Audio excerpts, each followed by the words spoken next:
Welcome back to Up Friday, where each week Get Shit Done is bringing female entrepreneurs tips on how they can scale their way to $1 million and beyond. Now, last week we dug into the 4 top tips for how you can sell your way to $1 million.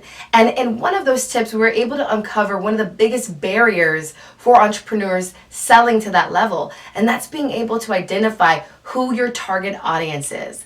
And the biggest barrier is probably because you're avoiding one word.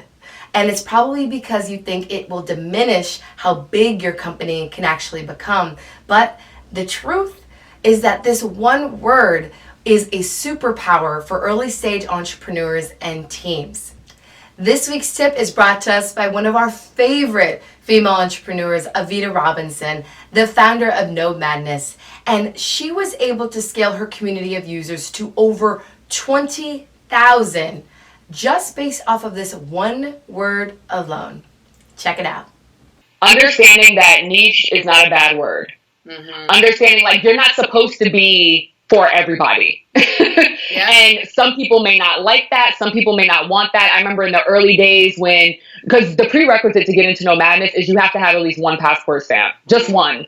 We used to get called elitist in the earlier days just because of one passport stamp. And I was like, it's not that we're elite. It's that when people come into this space, and you know me, I like creating safe spaces and community.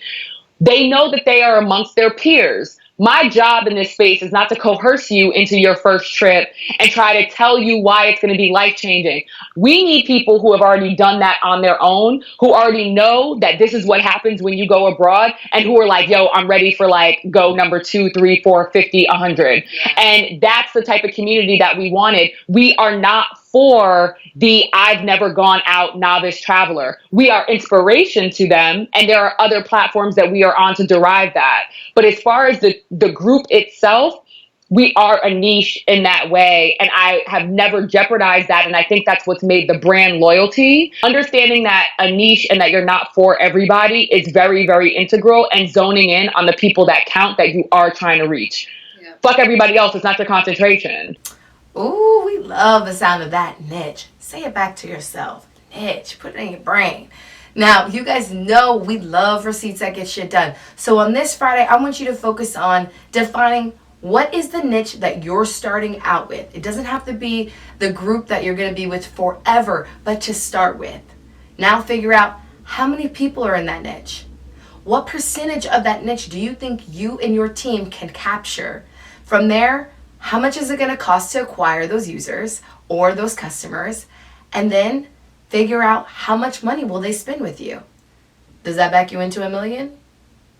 Now, that's your tip for this week, y'all. Now go out there and get shit done.